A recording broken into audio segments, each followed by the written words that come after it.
if it isn't a fluffy little piece of space dust. You got a strange sound to you. Whoa. I'm a wonder. Make no mistake. Are you God?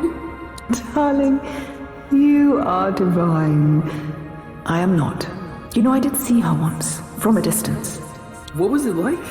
She was playing pinball. No way. All the greats are obsessed with pinball. The only reason we created the universe. Here we are again.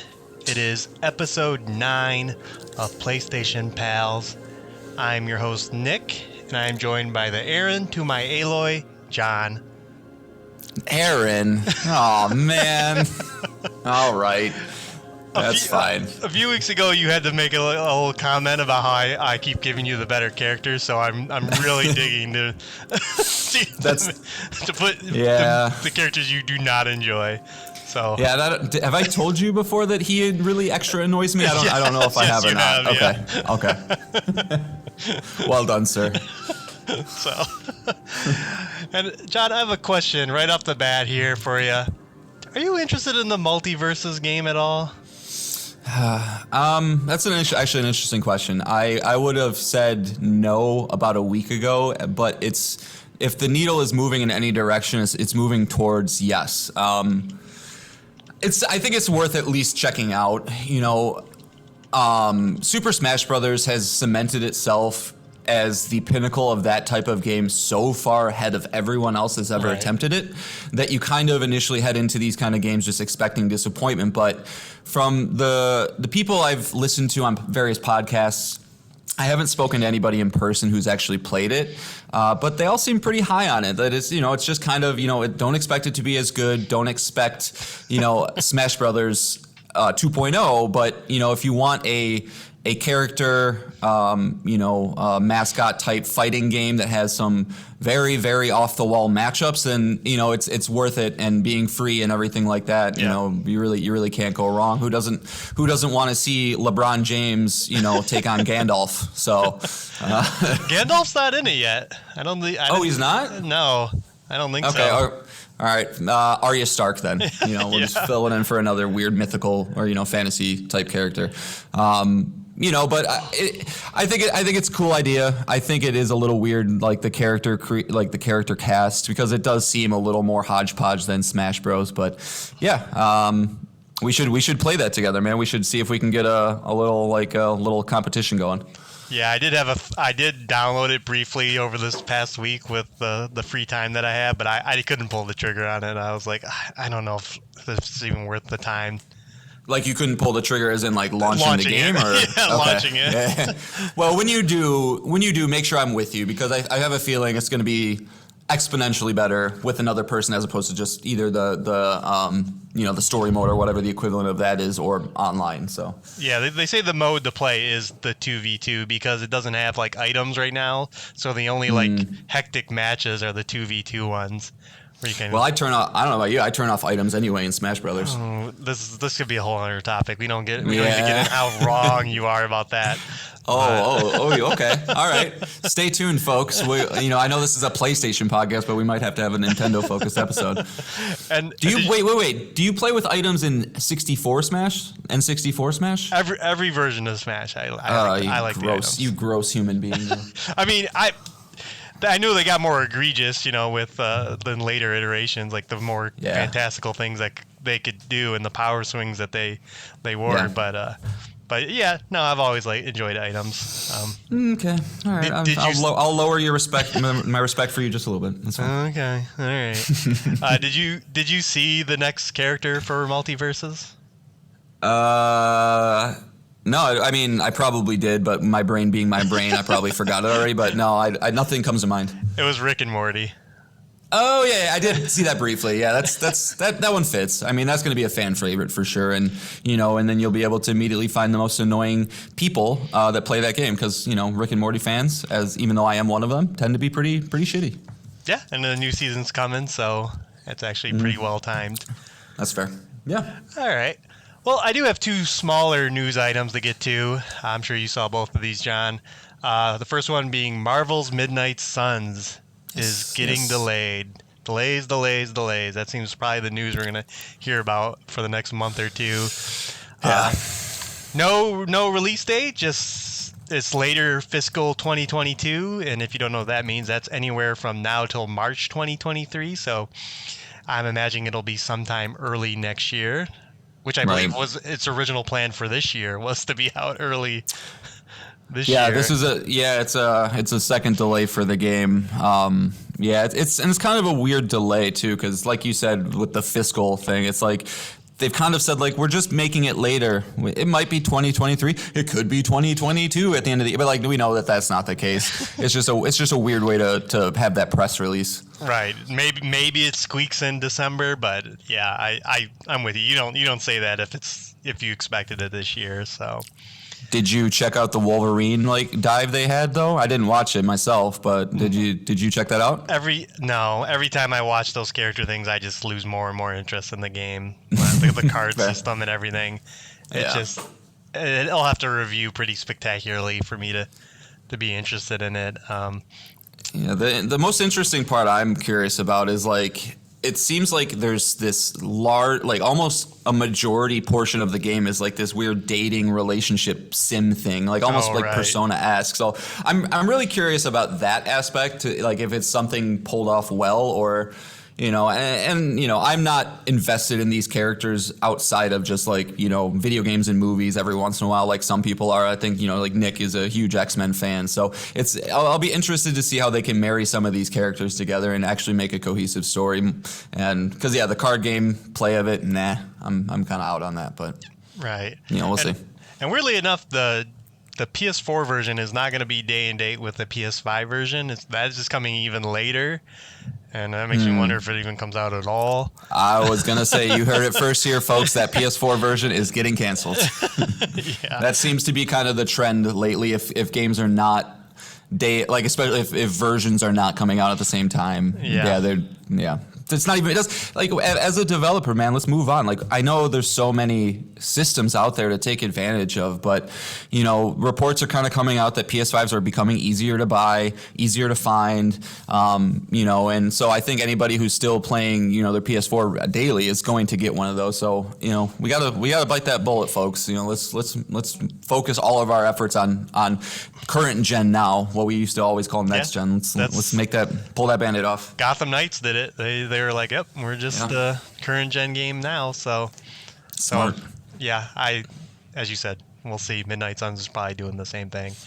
Yeah. And then one more thing, also speaking of delays, though I don't think this game ever had an official release date, is Hogwarts Legacy is delayed as well. It'll be coming out February 10th now in 2023. Not surprising. We haven't seen very much of the game.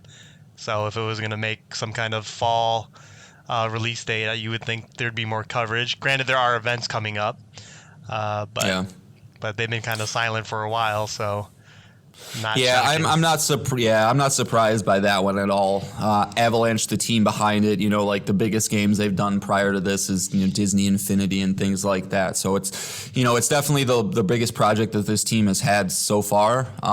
It's just kind of a bummer though, because I felt like Hogwarts would have been a very, very good, cozy November, December kind of game where, the Harry Potter universe has always done Christmas pretty well. So I'm sure there's probably going to be some Christmas elements in there. And, at least we should still get it when it's nice and cold and you can get that blanket and hot cocoa and just kind of, vibe with it pretty well. But, my wife is a Harry Potter mega fan, so I'm sure she was looking forward to it. But, take the time, especially if they're a newer team trying to do a game unlike anything else they've done before. Make sure it's right. Yeah, and a franchise that really needs, to come out swinging because, fans are very fervent, even with the movies not doing as well. The current movies, The Fantastic Beasts. But a lot of eyes are on this game, so they should be aiming for a stellar release. So, and it's not that long to wait. So. No. All right. Well, that's all the small news items I got. So we can move actually into the format of the show. So if you're just joining us, John and I each bring 3 things to the table. It can be a news item. It can be a video game we're playing. It can be an email to PlayStationPalsPod@gmail.com. Any of those things, whatever we feel like talking about, That's what we do here. So let's get right into it, John. What do you got for us first? Yes, so we just got an announcement from PlayStation for the August PlayStation Plus Extra and Premium games. So just kind of wanted to go over those and just see what our temperature is on, these new games we'll be able to play for, in quotes, free. So arriving on August 10th, we're going to get Yakuza 0, Yakuza Kiwami, Yakuza Kiwami 2, Dead by Daylight. Dead by Daylight, Tom Clancy's Ghost Recon Wildlands, and then Bugsnax. So we're getting all those games on August 10th. Obviously with Like a Dragon coming to the Essentials tier this month, as well as the Yakuza games coming to Premium, at an undisclosed date in the future this year. You can tell PlayStation's all in with this franchise, and I think they're kind of pacing it out pretty well for people who want to get into the franchise, to be able to, hey, you can have a taste with it with 6, with Like a Dragon, which is 7, which is its own new set of characters, kind of jump into the franchise. And it's the newest one, so, it's going to be the flashes and things like that. But, if that is something that you enjoyed, you now have the ability to kind of go back and see where this franchise started. Yakuza 0 is a prequel to the first game, so it's really kind of the genesis of that arc. And then Kiwami 1 and Kiwami 2 are just remakes of the original PS2 versions of Yakuza 1 and Yakuza 2. So you can really kind of jump in at the beginning and see if it is something that's for you. And if it is, they'll probably say, well, why don't you give us a little more money now and you can play these next games on Premium. So I'm sure that's the idea there. Pretty smart. And if you're into those games, it's definitely pretty awesome. Dead by Daylight. Nick, have you ever played Dead by Daylight? No. I've watched videos of people playing it for quite a minute, but I never got into actually playing it. Yeah, I haven't either. And this is, I think, one of those games that you don't realize how large it is or how big it is until you kind of really look at numbers. This game's been chugging along for a long, long time now. It's one of those asymmetrical multiplayer games. Somebody plays as a serial killer. I think they have, all the famous ones, Jason's, Michael Myers, different, I think Evil Dead is in there, some other type of, famous horror things. But I've never been into asymmetrical games, so, but if you are, it's one to check out. And then Recon Wildlands, which is, your open world Tom Clancy game. I've heard the people, again, who are into those kind of games like it. It is pretty grindy, and you have to make sure that you're into the Tom Clancy style shooting. But if you are, then that's a good one. And then Bugsnax, which was a PS5 launch game that is one of the weirdest games I've ever played, where you're effectively capturing, alive food, I guess. So that's one that I would recommend people check out, if only just to see what, to kind of have a weird little fever dream. But then finally, we are getting an additional 5 games on August 16th, which we're getting Metro Exodus, Trials of Mana, Uno, Monopoly Madness, and Monopoly Plus. Not sure why they're releasing games on separate days of the month. That is kind of a weird thing. Where are you reading the separate dates? Because it is saying everything on August 16th on the blog. Oh, it is? Yes. Okay. Because August 10th would have already passed. These would already be available. That's fair. I honestly thought they were. So my apologies. I guess everything is August 16th. The blog words it weirdly. I don't know why it says also available on August 16th. Or these other games. It's yeah. Okay. That's my mistake. I must have just put the 10th date in my brain somewhere where I was reading something, because that also doesn't make sense. Why would they be on 6 days apart? So my mistake. I will backtrack. Everybody, August 16th, all these games are coming. Yep. Yeah, so, it's kind of weird that they didn't put Metro Exodus kind of in this, they made a nice blog post and, put these bigger games with images and things like that, and Metro Exodus, that's a AAA, first-person shooter, atmospheric and thing. So I would pay attention to that one. Don't kind of think it's this smaller game just because it got a bullet point, but. And it's weird too, because that actually has a PS5 version. There's a PS5 version of that game. So it's weird that they didn't focus on that. weird messaging. But yeah, those are the extra games that we're getting for this month. So I think overall, you know, if you're into Yakuza, you know you're eating good. If you're not into Yakuza, I think it's kind of weak. But you know, we're gonna be drip fed these games. You know, you can't expect to get, you know, hey, this month we're getting Hades, Nier Automata, God of War, and Bloodborne. Like, you know, they're not gonna do that. They're gonna drip feed some stuff to us. And you know, I would recommend anybody who's subscribed to this tier, you know, don't be afraid to check these games out. You'll never know what you might find. You might find something you like. How do you think? What do you think about the selection, Nick? It's okay. I think again it's leaning very heavily on Yakuza. So if you don't like a Yakuza games, as we're gonna talk about a little bit later, I'm teasing ahead, then these games are not gonna do it for you. And then these are all just, you know, bigger, older titles. And I was kind of, as we talked before, more indie games would be nice, like more bigger indie games, you know, either a big one that's coming out like Stray, or a big ones that like a Hades, or, you know, an older title, Death's Door, like you had just played. That would have been funny if Death's Door was one of them. That would have made me laugh. I wouldn't be surprised if it is soon, honestly. So, no, so it's okay. Like these are pretty decent games. So, you know, it's not the worst thing in the world, but yeah, I would like a little bit more of a mix. Maybe take a couple of these bigger games off and just put some indies in there. Yeah, you know, spread the Yakuza games out. We don't need 3 in 1 month, you know, do one, you know, you can spread those out a bit. But one thing I find very, you know, maybe the most interesting thing out of all of this, Nick, is there was no premium games announced. Like, even if you go to PlayStationLifestyle.net, which I don't know if it's an official PlayStation site or not, it's probably not. But, you know, it literally says no games added for August 2022, which, how is that okay? Like, at this point, like, if you know, we're 2 months into this new service, and, you know, maybe they just have a very weird cadence when it comes to when these games hit the service. I find it weird already off the bat that you get your extra games in the middle of the month and your essential games kind of in the beginning. But, you know, I really hope that they don't let this just die, or just, you know, kind of hope that the people who subscribe to it just forgot that they subscribe to it and collect money. But, you know, PlayStation has a rich history, man. Like, there's a lot that they can pull from, and I don't know, just to have the first month be a couple PSP games, no PS1 games, and the second month be nothing at all, assuming nothing, you know, and we're going to keep our eyes, you know, focused and see if something comes up. But I just, you know, not a good start for the premium tier for sure. No, not even close. Yeah, I don't know what their thinking is. Hopefully, maybe next month will be Metal Gear Solid 4 and all will be forgiven. You know, the big releases. But yeah, I'm with you on that. And then again, they also are not removing anything. We haven't seen. That's true. Yet a list of games that are coming off the service. I know it just started. We're on month 2, but it's just getting more and more games are getting added to it, which is nice. You know, you don't have to freak out about a game leaving and having to play it before a date.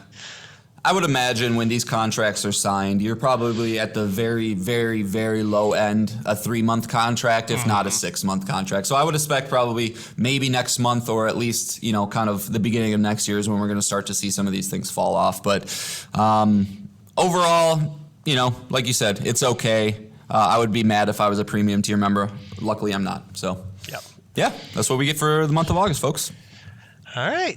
So moving on, I'm going to be bringing the games this episode. I had some time off, so I used a lot of that time to play some video games. And the first one I wanted to talk about was recommended to me by John. It is called A Artful Escape. It is not called an Artful Escape. It is The Artful Escape, Nick. The Artful Escape? The Artful Escape.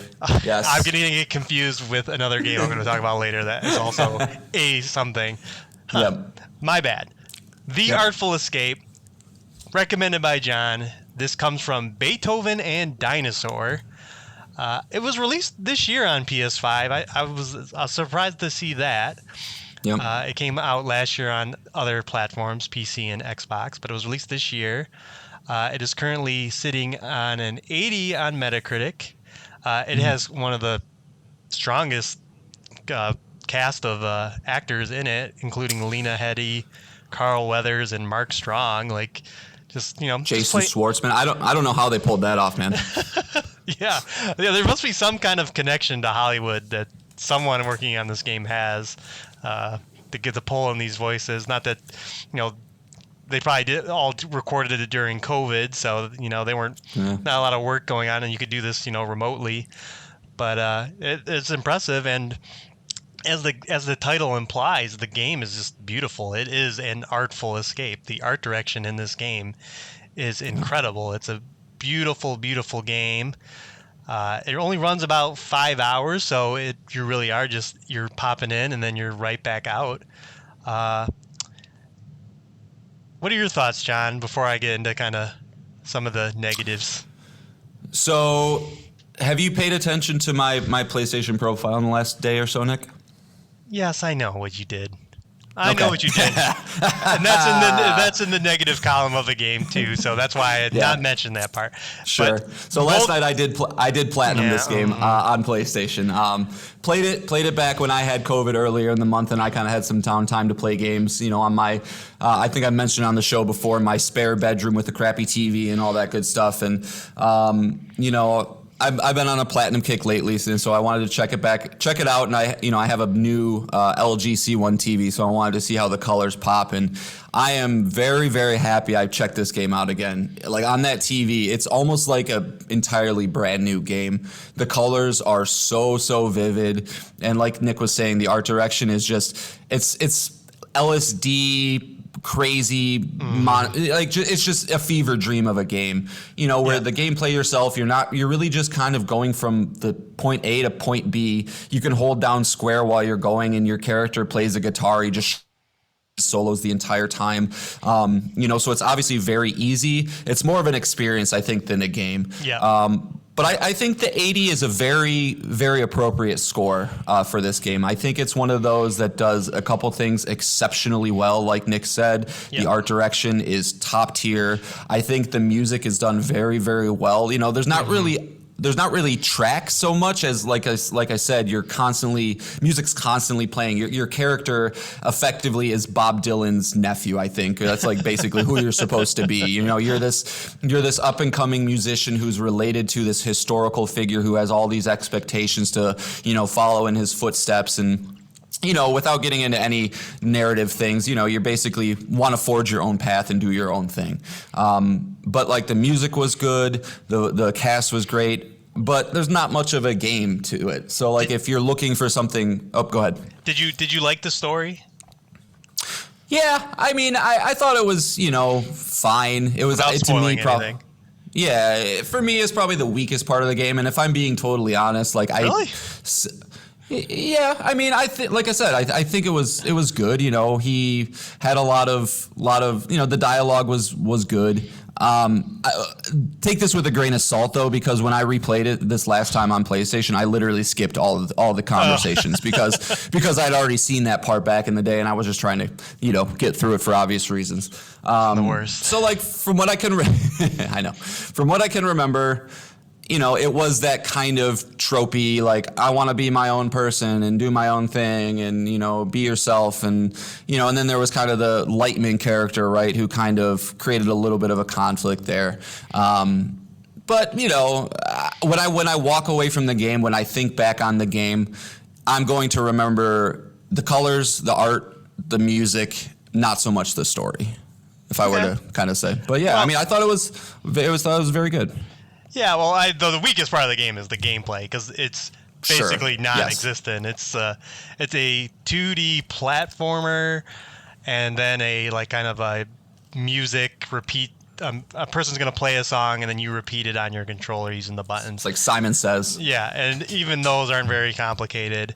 So like, the weakest part of the game is, I think, that after playing the game, I was like, why wouldn't Pixar or DreamWorks just make this into a movie?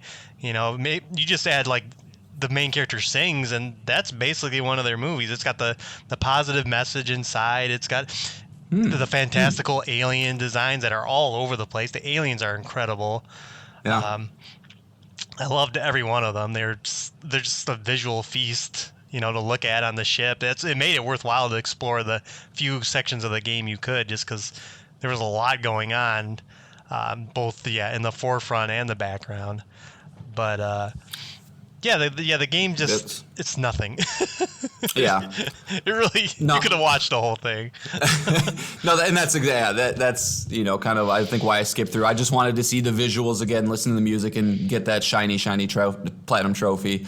But that's a really good point, Nick. It could be a Pixar movie for sure. Mm-hmm.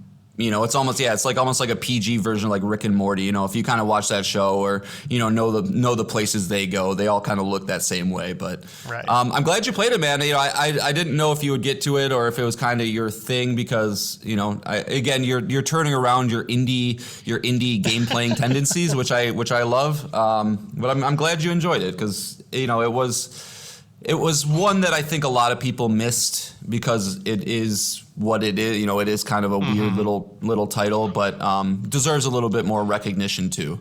Yep, it is on the PlayStation Plus extra tier. I should have mentioned that. So it is easily accessible now if you subscribe to that or the premium tier. So you can play it for free. And like I said, it's 5 hours. And then, of course, John. I didn't like... This is how John let me know he was playing the game. He's like, "Oh, look at the character customization," and I was like, "He's just humbly saying he's about to platinum the game." Because not only he sent it to me directly, he sent it again in our little platinum group chat, and I was like, he's just humbly bragging that he also is platinuming it. So don't think that you guys got one over on me, you guys, with you each getting a platinum in it. I'm also getting the platinum, but I'm not directly saying that. I'm just like, oh, look at my character.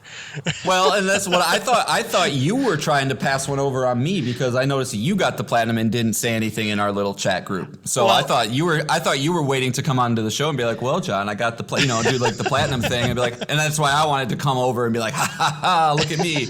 But I guess I couldn't help myself with showing my character creator. And that's another weak thing about the game. Well, it's whether it's weak or not is up to you. It's like a no-brainer platinum. Like you beat the game, you platinum it. It's nothing like that. But so if you're a platinum trophy hunter, here you go. That's a afternoon to get that platinum trophy. But the game's incredible. I really, I don't like indie games because they kind of stick to like representing nostalgia usually, like Metrovanias or Death's Door with Legend of Zelda, Link to the Past. Mm-hmm. But I do like indie games like Firewatch or that kind of like, or Stray, that kind of like just kind of a newer experience packaged in a much shorter title. So yeah, I really recommend the game. Thanks, John. It was fun. Yeah. No, absolutely, man. All right. Well, that's my piece on it. So we can move on to your next topic, John. All right. So the year is 2015. PS Plus games are getting announced. We're getting Styx Master of Shadows, Mousecraft, and everybody's favorite game, Entwined, and then a nice little game called Rocket League. All right, and I thought at the time, I was like, wow, that's one of the worst months I've ever seen. How could anybody want to play any of these games? And then I played Rocket League. And fast forward 7 years, and Rocket League is probably by far my number one most played game in time.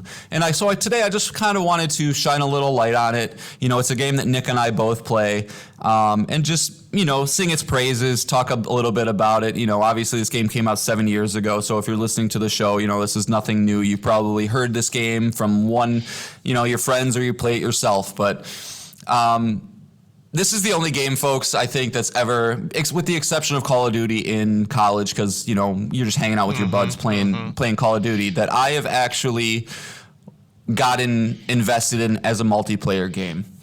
And, it was released in 2015 from Psyonix, and the big thing about this game, like immediately when it got released, is that it got released onto PS Plus. So if you were a PlayStation member at the time, the PS4 was blowing up. It was breaking record sales. Everybody loved it. All the games were coming out. And so they just took a gamble and put this game for free on PS Plus, and I think that was the absolute best thing they could have done. And I think there's even games to this day that are trying to employ that philosophy when it comes to their games. If they think they're a smaller game with multiplayer tendencies, I see a lot of times that they'll put it directly on the PS Plus because you're going to immediately get that player base bump. And with this, I think they just found a group of people who, whether they're this game scratches so many itches, I think. It scratches the sports itch, right? Which it's not really about, I'm not really a sports guy when it comes to video games. Nick's not a sports guy when it comes to video games. But we all have a competitiveness inside of us. And so, you're hitting a ball from one goal to the next. It's the objective is as clear as day, have more points than the other team. But what this game excels exceptionally at, to me, is, and I guess you might look at this as a negative, but I don't, is that it has the craziest skill curve I've ever seen in a game, where you start the game and like my son will play it and he'll just drive around and you got to just hit the ball with your car. Hitting the ball with your car can be fucking hard. Like sometimes, even to this day, I play this game for thousands of hours. I will just miss the ball. But there's also moments where a ball is bouncing in the air. You drive your car up the side of the wall. You flip off of that. You use your boost. You hit the angle shot on the ball. It goes in the net. And you just feel like you're a fucking god. And, there's not a lot of games out there that I think can have that feeling. Because, any other multiplayer game, whether it's, Call of Duty or Fortnite or any of those things, you might feel good if you get a kill or two. But you never reach those highs that you can reach in Rocket League. With maybe the exception probably of like a battle royale. I don't know because I've never really gotten into those. But when you have a plan and you execute that plan and to perfection, you feel so good. And and then you could add in the extra facts that maybe this happens in overtime, maybe this happens at the end of regulation, maybe you had a really big comeback, and it just creates such a fun experience. I think I'm a little bit lucky in the fact that one of my best friends, he lives in Colorado. He got a Switch and he started playing this game. And so it's a way that him and I can stay connected, and we're the only ones that we play with. So I don't have to deal. One of the things about this game that is definitely a negative is it's very toxic, right? It has a quick chat system that lends itself to sarcasm incredibly well. Everybody's heard what a save, but even there's other things like okay, you just hit that ball, really? Or wow, or whatever the case. And so just playing with my friend, I don't have to deal with that shit, allows us to just have a really, really fun experience. And in this game, 7 years later, man, it's still so big. I actually checked today, around 3:30, it was the 6th highest game being watched on Twitch at the time. And the only games higher was GTA 5, League of Legends, Dota 2, and Rust. And Just Chatting, of course, but Just Chatting is always high. And so it's just, it really has cemented itself in this genre, in this multiplayer space. And Nick, do you ever see this game going away? I was thinking about this earlier. It kind of did what Smash did, right? Where it almost created a genre to such a perfection, and it feels so good. I can't see another developer, somebody out there, stealing Rocket League's thunder. Do you think that that's possible at this point? No, I don't. I don't think so. Though I thought maybe we've heard of. There's been rumblings of other people trying to bring this, bring a game similar to this out. My last question about this is, because the only one that I think could do it is Psyonix. Do you think this would ever get a sequel? No, I think that this game is just, any type of sequel would fundamentally break what the game is. If you're trying to go so crazy where you want to separate yourself into, to be able to tell the difference between Rocket League and Rocket League 2, I think they would just find themselves in an Overwatch 2 situation where, it's the same fucking shit. We're just, you're just either making us buy it again or you're, I don't know, adding extra cosmetics that aren't available in the old version, which at the end of the day would just piss people off. But I think they do a pretty good job with their seasons and giving, enough reason to keep playing and, kind of grinding that out. Everything is obviously cosmetic. So I think they'll just continue to ensure that the servers are operating as good as they can. And honestly, they are, it's always very quick to get into a game. Obviously the high player base doesn't hurt with that, but I think it's just something that they continue to support. They continue to fine tune it, make sure that their fans are happy, and this game will just kind of live in perpetuity. I don't, just in the same way like we said earlier, multiverses, it's good, but I don't think it'll ever take down Smash. The only difference being multiverses is able to be played on all platforms, not just the Nintendo Switch like Smash is. So, that it has a little bit difference there. Rocket League's on everything. But I know there's some motorcycle game coming out that's trying to, compete with it. But it's just, Nick and I have talked about having an episode maybe in the future about perfect games. And for what this game tries to do, it executes exceptionally well. And it's not to say there's not frustrations. There's times where, it stutters a bit and I'll miss a ball, or, opponent gets the most bullshit goal that they just smack the ball on a corner and it bounces in perfectly. And, you want to throw your controller, but that comes with the territory with multiplayer games. So, I wanted to shine a little light on, what's turning into one of my favorite games of all time. I never would have thought I would have said that, but, it's something special for me. But, do you have any thoughts on the game, Nick? I know you've kind of picked it up a little more intensely recently too. Yeah, I played it on Xbox because at the time I was playing on Xbox. I paid for it. I didn't get it free. Sucker.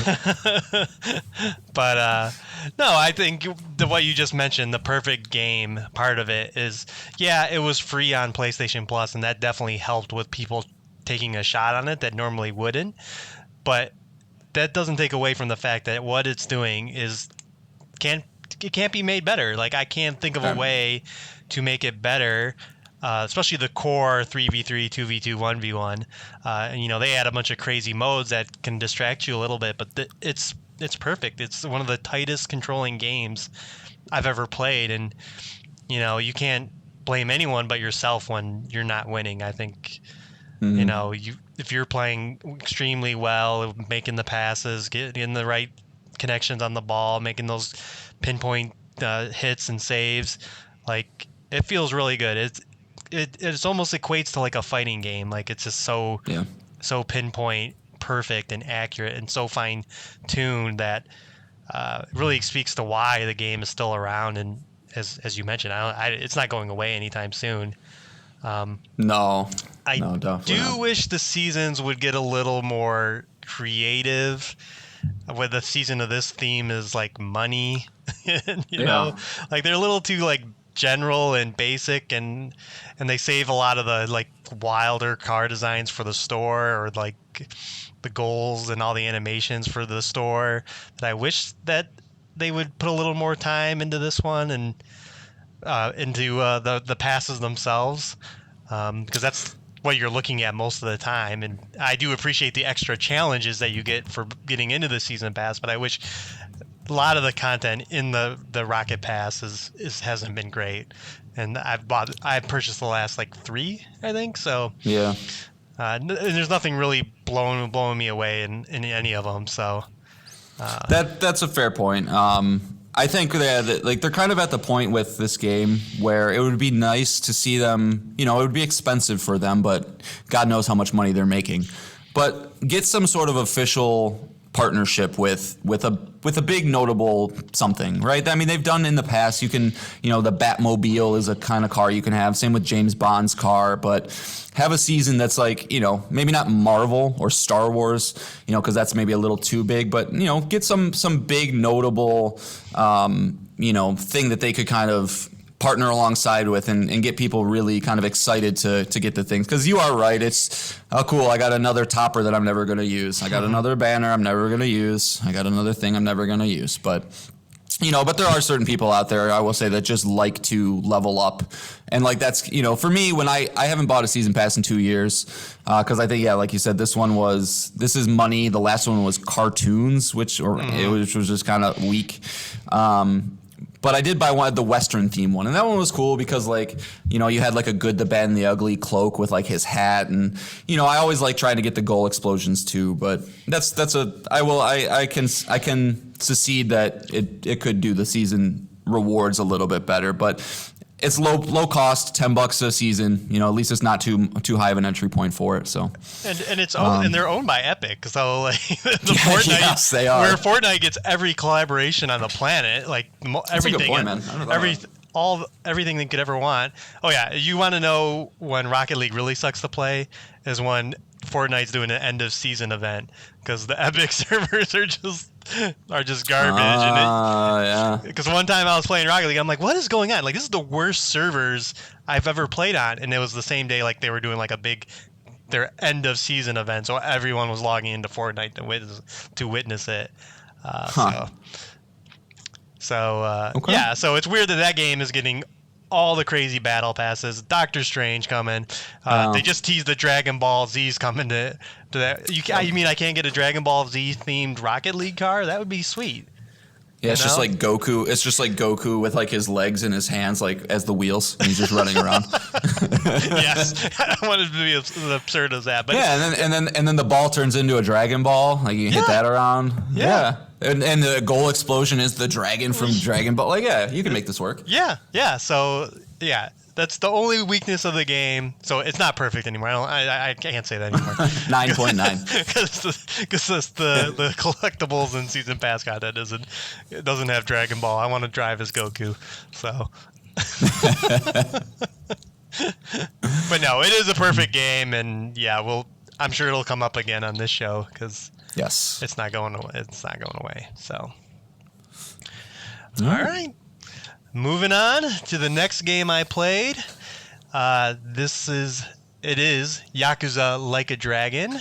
It came to the PlayStation Plus Essential tier this month, and as we mentioned before, like it had a zany trailer. It's reviewing very well. It's got an 86. I thought I would check it out. It comes from Ryuga Gotoku Studio and Sega.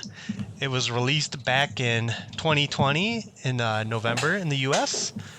I played about 12 hours of it, and overall opinion is I'm not a big fan of the game. Yeah. Which we'll get into here. Before I do, this game does a really weird thing, and I don't know why. If you're in the game and you go out to like look at trophies, or you exit out to the home screen to look at anything else, the game still runs in the background. So, so I had like just gotten to the main menu, and I think I had to let the dog out or something, and a cutscene was playing, and I came back, and my guy was like in the middle of a chase. Like he was like it was giving me instructions on how to chase a dude down, and I was like, "What? What happened?" And I know like online multiplayer games are the same way. The game still exists because the world is constantly running because there's other players there. I believe Elden Ring is the same way, but I never had a single player game just do this to me before. Like I was just, and then I was like, well. Is that what happened? And then I went and I tested it, and sure enough, I was able to prove it. The next cutscene, I exit out. I'm like, okay, so I got to make sure I hit the pause button in the game, and then I can go out and be like, oh, where am I at in trophies, where I'm at in other things on PlayStation. Yeah. But I thought it was very very weird. I have not. Yeah, that's an interesting quirk. I've never heard that. Yeah, I've never come across that in a single player game yet on PlayStation. So that was just a weird thing. I noticed the first night. It was like I missed the whole beginning. I think or something. I don't know. It was the red herring. I see. Okay. Yeah. All right. So I'm gonna break this up kind of into two parts, and then I know John, you played Yakuza 0, correct? Yes. Yeah, I've beaten 0. Okay. So this is what the game really does well. And the first thing is the setting, like not only just being Japan, but Yokohama, the city, the culture, the hostess clubs. They talk about prostitution a lot in this. It's just like there's a lot of interesting things about Japan that are in this. How the characters behave with each other, the very polite. This is not a setting that you're typically used to in the games, in previous games. We're used to New York, we're used to U.S. cities, London and Watch Dogs Legion. So like the setting alone is just, it really stood out to me, and I really enjoyed enjoyed it, you know, from the start to where I'm at now. And I wonder, do all the games take place in the same city, John? Does Yokohama sound familiar? No, Kamurocho is is I believe Yakuza 0, 1, 2, 3, 4, 5, 6. I believe is Kamurocho. 7, Like a Dragon, they switched up the character, the combat style, and the setting. So it really is like, it's a pretty easy one to jump into for that reason. Okay, but I'm pretty sure those things are pretty similar, and they'll probably come through in a lot of the games, those things.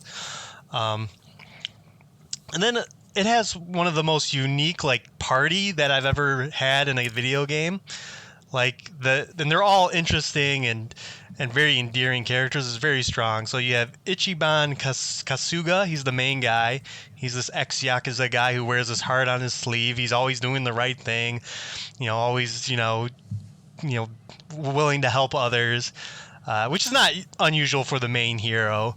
And then you get your first party member is Koichi Adachi, who's like a 60-year-old ex-cop, this old man that rolls with you. And then the next party member is Yu Namba, who's a former nurse turned homeless man. And I'm looking at a website right now. It says default job, homeless guy. and he has the funniest attacks too. Like, he sprinkles birdseed on guys so pigeons will attack. Nice. He has a move where he'll beg for money. He can heal himself by sleeping on a cardboard box, stuff like that. And then finally, the last party member I got is Psycho Mukuda, and she's just a club hostess, bar, at a bar. She's just a hostess there. So it's like the very unusual cast. It's not, they don't have like super badass stories behind them. Even your guy, he's ex-Yakuza, the main guy, but he was in prison for 18 years. And when he was in the Yakuza, he pushed a guy in a wheelchair around. It wasn't like he was like some badass doing like some big leader guy. So it was like a very like humble group of people that kind of get wrapped up in this interesting story with the different factions in the game that I really attached to. It's like I liked learning about them. They all have different backstories and reasons why they're there. So I was enjoying all of that parts of it. And then, as I mentioned with the homeless guy and his weird attacks, like the sense of humor in this game is just really absurd. When we were watching that trailer, John, those weird summons are called pound mates. So, So on your phone, you can summon people that you've helped in the game. So I rescued a crayfish earlier in the game, so I can call on my phone a crayfish to come summon in and do a bunch of damage. I helped out these guys in diapers, so I got these men in diapers that will just come out and help me. And I helped a lady in a soup kitchen. So now a lady with a ladle comes out and starts beating some ass. It's hilarious. And listen, Nick, I don't care what you say from this point on. How do you not love this game? Oh, we'll get there. All right. And then even like the enemies are ridiculous. Like there's like 250 enemies, and they're different variations on just dudes. Like there's like flashers, there's homeless men, janitors. I like when you walk up to guys and their description is threatening men. You're just like, okay. That's all men, right? Is that everybody? Yeah. So it's like the humor is really what sells you on the game and the characters. Like it's the biggest, strongest thing. And then the city itself is just teeming with weird activities. Like this game has Mario Kart built right in, like an exact clone of Mario Kart. This just as a side thing. This has nothing to do with anything else. It also has a side gig where you just collect cans, and it's just a Pac-Man-like, where the ghost are other homeless men trying to pick up cans, and you're on a bike picking up cans, and you get power-ups, and you can run into them and steal their cans, and they steal your cans. There's a whole little side thing into it. And then they have the games. They have pachinko machines everywhere. I just got into like starting to run businesses, and you're worried about your stock price and all this. Like, I'm like, what is going on? Like, 12 hours in, they're still introducing more and more of these things. There was a Professor Oak equivalent, and if you don't know, Professor Oak from Pokemon kind of charges your main character with like, indexing every type of Pokemon, discovering them. He wants you to do that for every bad guy in the game because he wants to help rehabilitate them.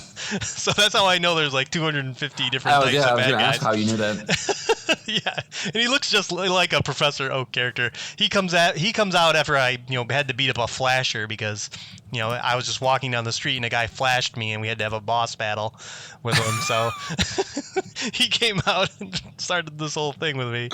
So the game is just absurd all around, and I really appreciate that. But and I'm sure is this any different from your experience with Yakuza? No, that sounds pretty on point. Yep, that sounds pretty on point. All right. So now let's get into the bad things. And unfortunately, the bad things are tied to the central loop of the game. And that is, one, everyone talks. And they talk. And they talk. And there's unskippable cutscenes, which go into unskippable cutscenes that go into skippable cutscenes that go back into unskippable cutscenes. You'll have a cutscene where you notice a girl in front of your building. You go, oh, that's interesting. And then you're back into the game, and it's like, hit X on the girl. I'm like, okay. And it goes right back into another cutscene. I'm like, gross. Why can't you just it could have just all played out. I didn't need to interact with this. So, and there's so much of it. I don't know how much I played in 12 hours, but I imagine it's maybe like 8-4. Wow. Or at least, probably that's an exaggeration. It's probably like 50-50. But man, people talk and they talk and they talk, and it gets to the point where I'm just gonna, anytime I can skip, I'm just like trying to read it as fast as I can and just skip because it's like, man, I want to play the game, and that's throughout the whole thing. And then there's also the combat system. As John mentioned, it moves to kind of like a turn-based combat system, which basically is kind of like you're all on the field of battle, and everyone's just shuffling around, like moving around the battlefield. You're not controlling anybody, but where people are placed is important, which is why they just move around on their own, because some attacks that you do can affect people around you.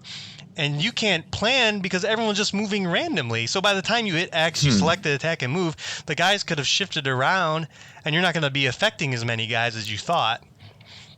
Or if you go to run up to attack somebody, if another enemy is between you and the guy you're attacking, he can interrupt your attack. But it's all random. They just move around random. There's no so you can't kind of predict what they do. And then a lot of this. Go ahead. I was saying, so is there a benefit for executing your plan fast, or it doesn't really matter? So if one of your guys knocks an enemy down and you can instantly attack the guy when he's down, like say for some reason your character comes up next in the attack field and you can hit him before he gets up, you do extra damage. Okay. But at the same time, if your guys are fighting on the other side of the battlefield and the guy that has to hit him has to walk all the way over there, he might not get there in time, or like I said, if there's another enemy, he'll interrupt them and you'll lose your attack entirely.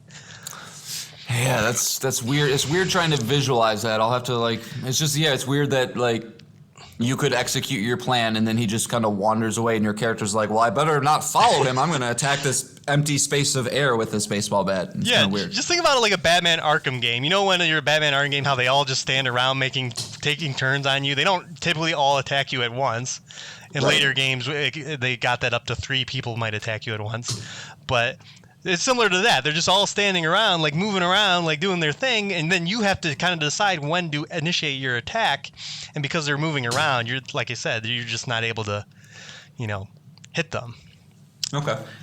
So that's every battle. And then a lot of your attacks are the same. They're all physical attacks. The only magic quote unquote attack I had was the homeless guy would breathe fire. He would take a swig of alcohol and then light the guy on fire. So what you run up against enemies who are resistant to physical attacks, or they have or they buff themselves, say they get higher defense or higher attack, and I can't change anything. So I have all four guys wailing on a person, except the one guy who does fire attack. He's doing his fire attack. Everyone else is just beating on this guy, and it's just like resistant.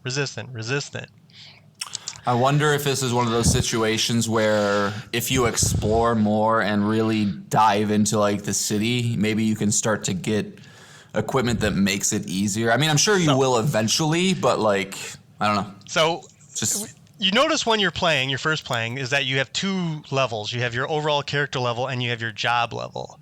And as you mentioned with the homeless guy, his default job was homeless man. Well, about 10 hours in, you get the ability to add extra jobs. Like you can switch their moveset out entirely and give them a new job. That is also a gamble because you don't know, you're starting their new job at level 1. You don't know what their new skills are going to get as they level up. So I switched two of my character's jobs. I got lucky. I switched the girl to a idol. And now she can seduce people and like they won't attack me anymore. But I switched the other guy to a security guard, and all his attacks suck. I'm like, this has been a waste. Like, all this experience went into this job, and now I'm going to have to go back and switch him back to another job that kind of hopefully varies him up from my other guys. Because like I said, the second I run into a guy who's resistant to physical attack, it's like, well, I'm going to be here a while. Like, I'm doing like 10 to 15 damage because that's all I can do, so... Have you ever liked a JRPG in the past? Yes, of course. Okay, what do you like when you say like your favorite JRPGs besides like Final Fantasy VII? Because I know you played that. What do you think of? I liked Final Fantasy 12. Okay. I did like the Tales games before Tales of the Abyss. I was gonna say Arise again. I know.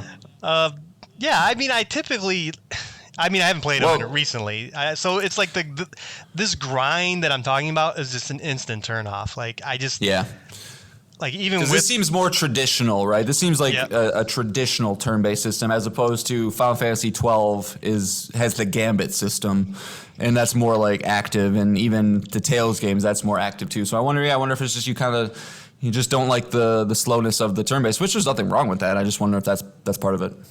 Yeah, it's a lot. I just went through a whole sewer section and it took forever to get through. Yeah. Because it was full of those guys that I told you that are resistant to damage, and and I didn't have access to my phone, so I couldn't call on my cool pound mates to help me just kill all of them for me. And then when we were talking and then that job system also affects the treasure, because if you pick up a treasure and it's for a job that you don't have, it's like a waste. It's like, oh, that's the worst. I hate it in games like that when they do that. Yeah. I don't want to get started. It's just a weak mechanic. Like, so I'm constantly getting things that do not apply to my party, which sucks. I keep picking up guitars. I'm like, who uses a guitar? Like,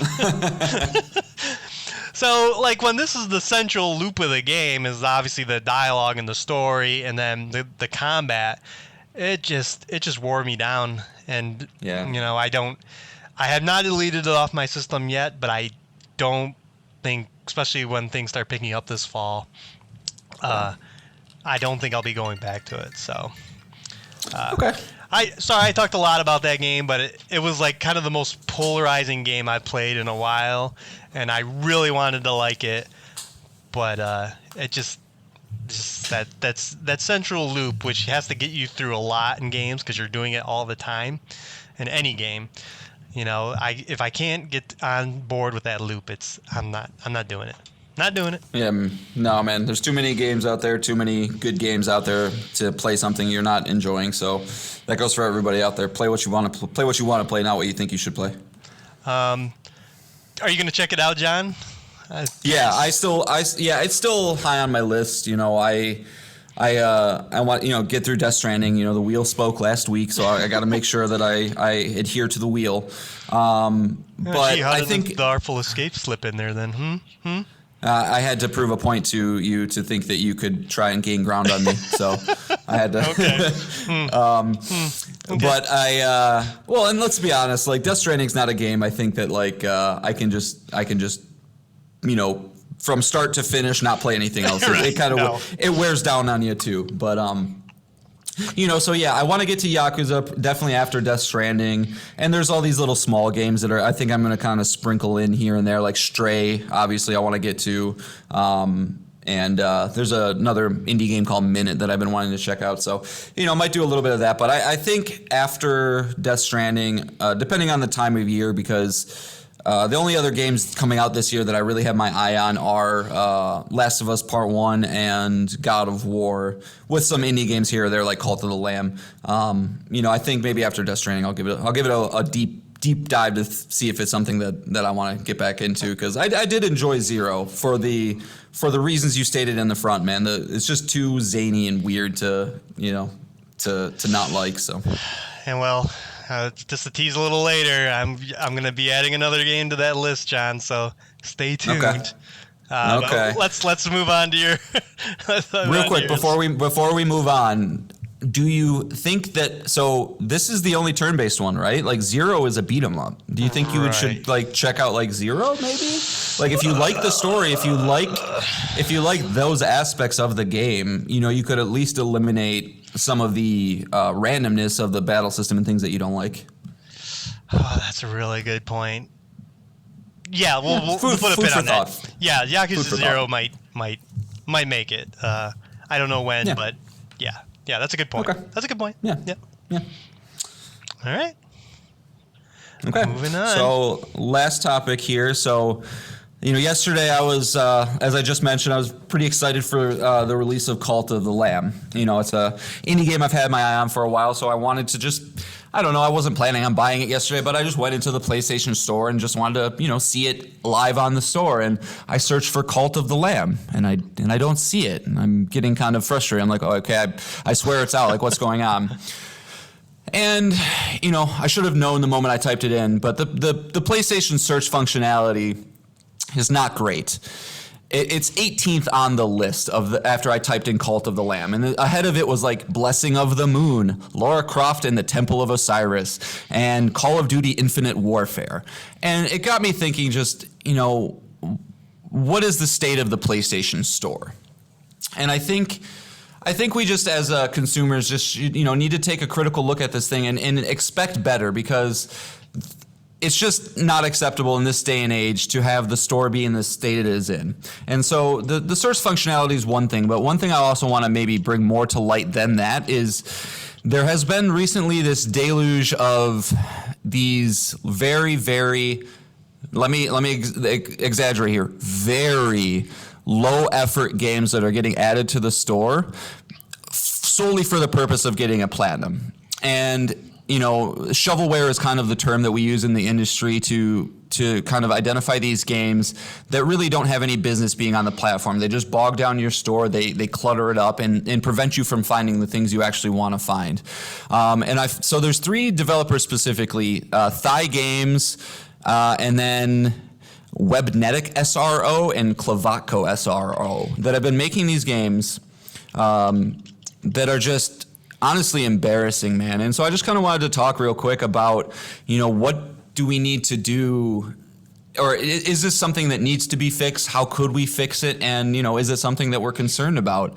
Because I don't think it's fair to anybody, whether it's the consumer or the developer, that you're trying to find a hot new game that's reviewing very well, that's got a lot of press from PlayStation themselves, and you try to find the game on the store, and you have to scroll 18 things down the list to even get there. Like, that's just not acceptable.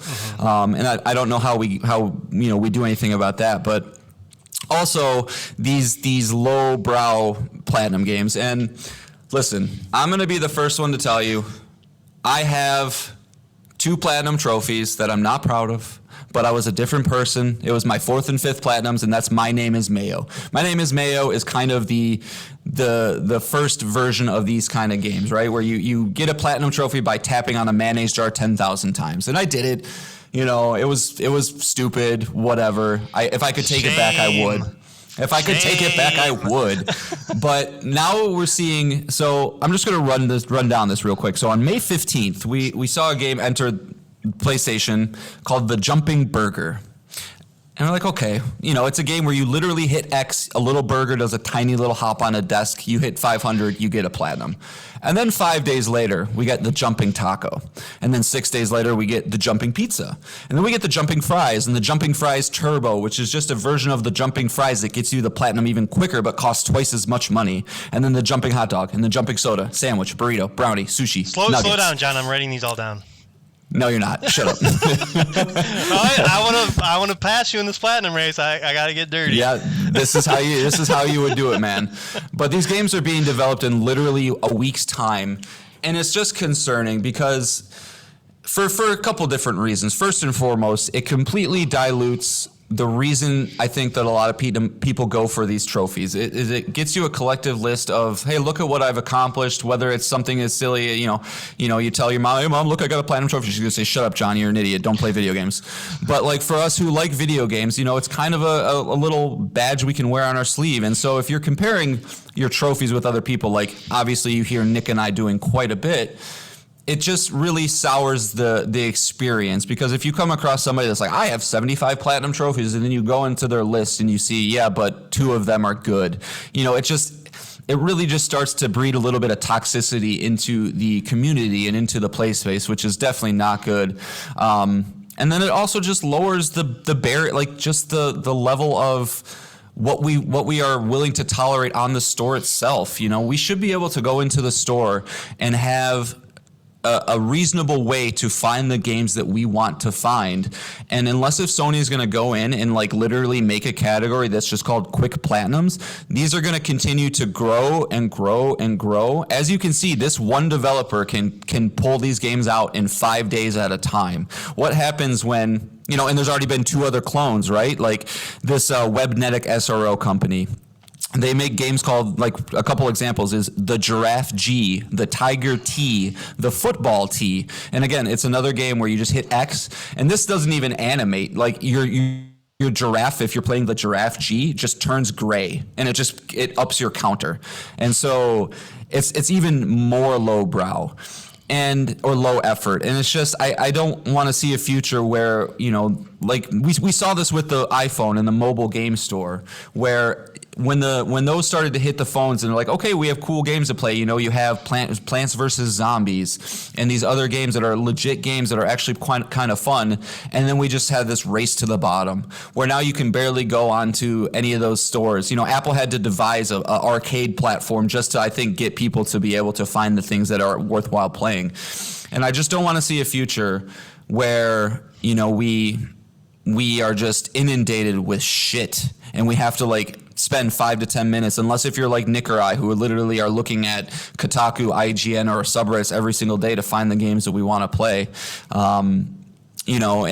And I actually found a comment, I think, on the subreddit about like what's going on. And he actually makes a point. He says, LOL, that's just the times, man. I just found a book on Amazon about memes. Author literally printed out a bunch of memes from the internet and published it into a book that people actually bought with real money. And I think that that's pretty, applicable here. And, I don't know how to fix it. I think it's only going to be able to come from Sony.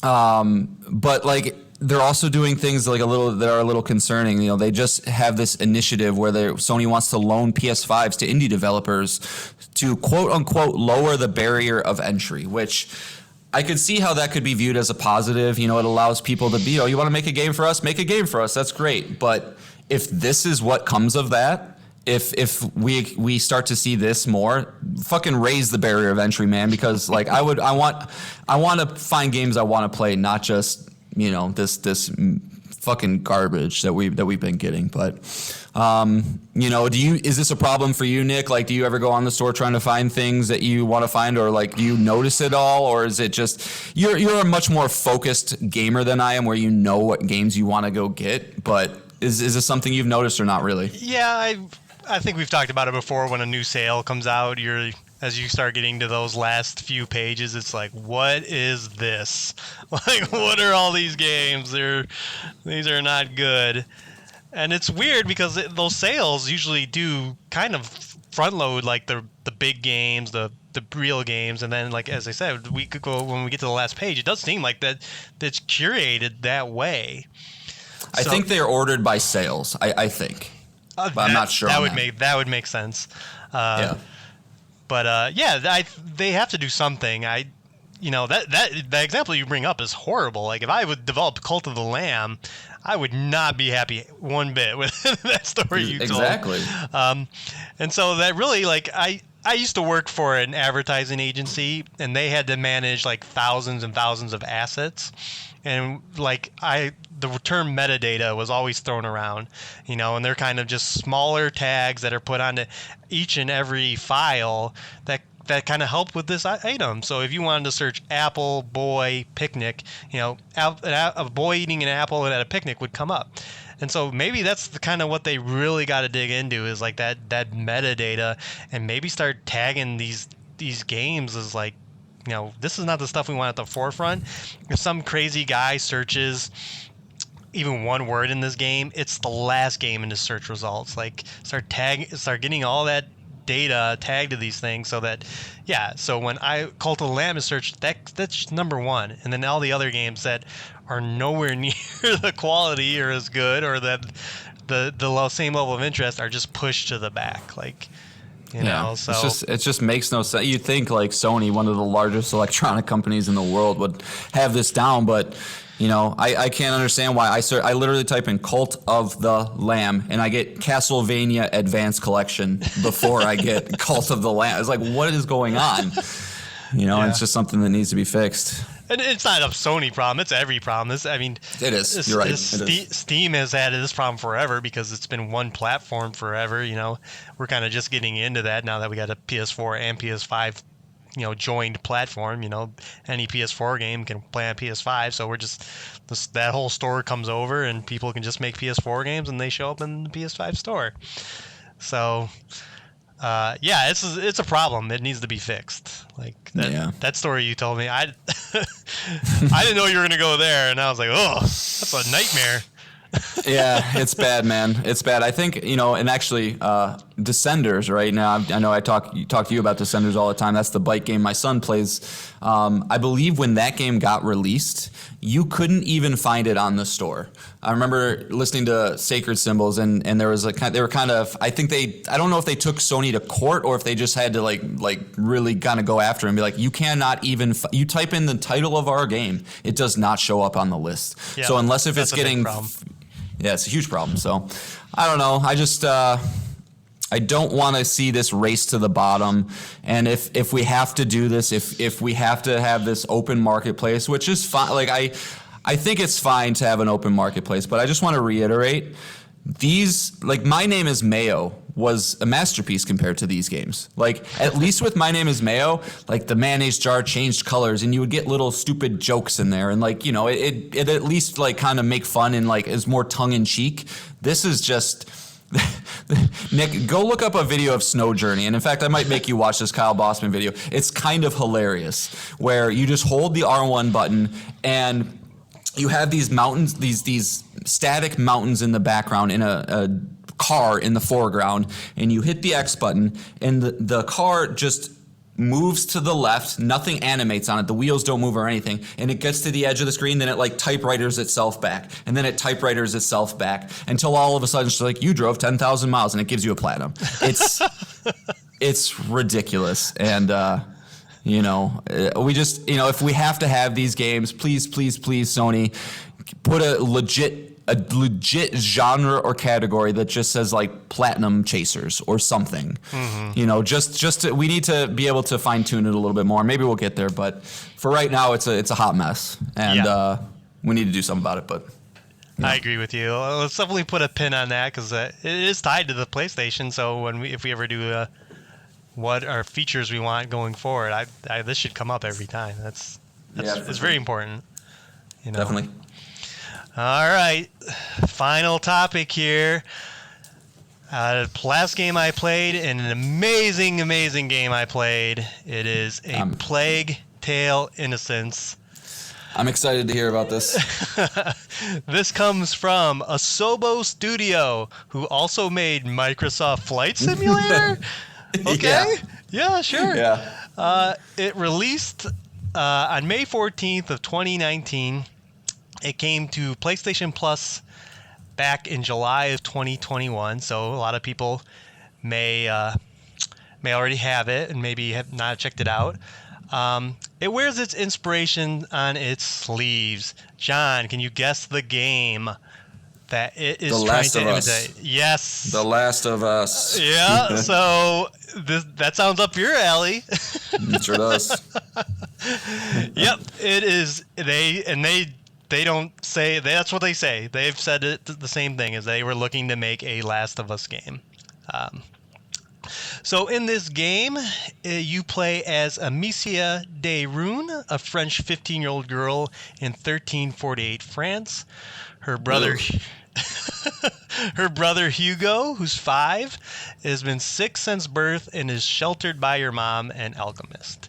The events that kick off the game is the French Inquisition comes to kidnap your brother, and in doing so, kill your parents, kill your servants, and you grab your brother and you run, and you have to run away from the Inquisition, who are spending the whole game looking for you.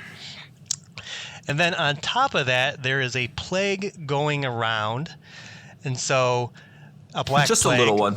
Yep, just a black plague, which is killing all the people, all the animals, and on top of that is making, no joke, an ocean of rats come out.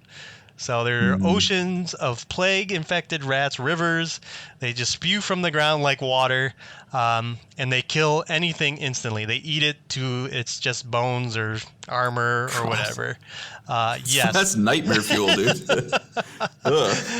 Yep. So much like The Last of Us, it's a game of two people trying to get from one point to another while trying to avoid, other people and then the supernatural elements. The game is obviously depressing, disgusting, very dark, but it is so suspenseful. It has great characters, great twist, a great soundtrack, which we'll play later.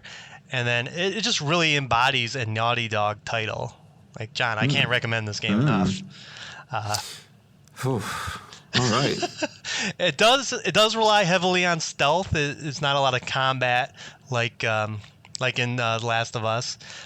You do have a sling which you can use to kill enemies, but in most cases, if you get caught, it is not going to end well for you. Unless it's only one enemy or two guys, you can use your sling to kill them. But for the most part, you're killed. The checkpoints are very generous, so if you're constantly getting killed, at least you're loading right where you got stuck.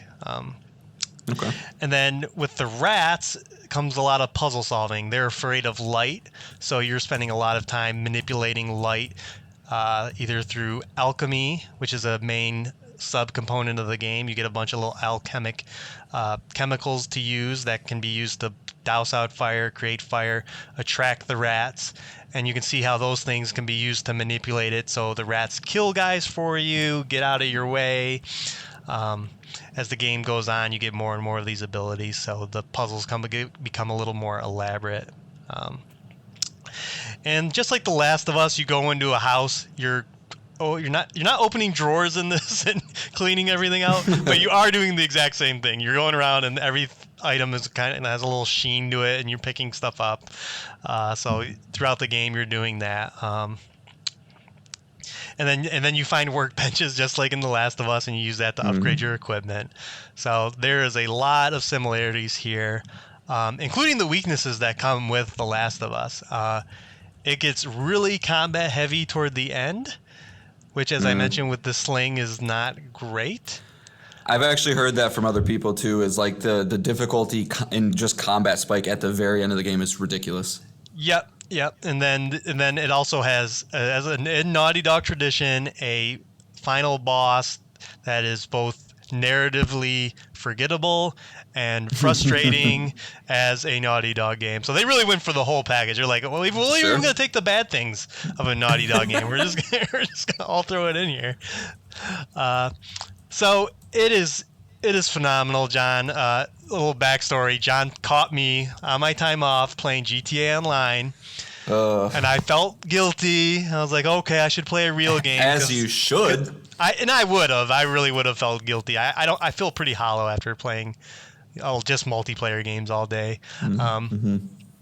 So I picked this up. I think I played it 9 hours straight. Oh wow. I had already started the game, so I was a little bit in. I was on chapter 4, but I played through the game, got the platinum, loved every second of it. It gets really, really good, and I couldn't put it down. It's a great game. Very, I've heard it's very emotional, right? Like, like especially if you have I have a 5-year-old son, so I'm sure I'm going to see a lot of comparisons there, which might be not great, but I'm not afraid to cry. It's okay. So I guess a couple questions for you, Nick. Then, sure. First and foremost, how are you now feeling about Requiem? Are you just chomping at the bit for that? Yep, so a sequel to this game is coming out this fall. What such convenient timing, on October 18th. Yeah. Yes, I will be buying this game day one. Nice, okay, cool. And then I will pre-order what do you this want game. from a sequel? Just more of a refinement, like the game to feel better. Just watching the trailers already, you get a crossbow in this, which looks to be a much better tool for when you get caught or when you have to deal with enemies. Much more responsive and definitely tighter controlling, it looks like. So just kind of the jump from Last of Us 1 to Last of Us 2. Just keep doubling down on the great story and characters and introduce some more systems. And just clean up kind of the things that just make it feel better to control overall would be great. So you want them to keep the stealth focus and not like jump combat to the forefront, like keep combat an option, but make stealth be the primary way you're tackling situations. Like you want to keep it like that. I don't want to spoil too much of the plot. And if you look at any gameplay footage of the second game, it'll spoil some of the plot. So I would avoid that. But they are definitely leaning towards more combat. So Okay, so, and then lastly, if the game feels good, I'm fine with more combat. But if the game's not going to feel as good, then stay away from the parts that aren't great to deal with when the game doesn't control as well. Okay, and then lastly, how was the platinum? Like, was it a fun platinum, or is it just like, do you have to follow a guide to get collectibles, or is it pretty organic? So I did a spoiler-free guide that was like, hey, at this part look out for this collectible, this part look out for this one. It does have a chapter select, so it's not like it wouldn't be the worst thing in the world, and it's very generous where you can pick up the collectible and just bounce. Like you can just okay, nice. I got the collectible for this level. I'm out. I'm going to this, and then good. There are some story-based trophies that you can get to as well. But same thing. You get the trophy, you're out. Just bounce back out. So it's not a bad platinum. I'd say you're probably looking at if you do it all in one run, maybe 15 hours, 20 if you have to go clean up everything. So. Awesome, man. Well, I mean, I guess that got moved up my list too. Cool. Yep, like I said, it came to PlayStation Plus in last year in July. So if you're staying on top of those releases, and it has a PS5 native SKU, so the load times are great. Should I play this or Cyberpunk first? I would just say this because it's not as much of a commitment. It's not a very long game. So this, as opposed to Cyberpunk, which will take a significant amount of your time, and you got to clear that schedule for that big that beast in November. It's some little game. Nah, dude, I'm gonna crush that game. Give me 4 days. Done. See ya. One could only hope. We'll see what my daughters say about that. Right. So the sequel's coming.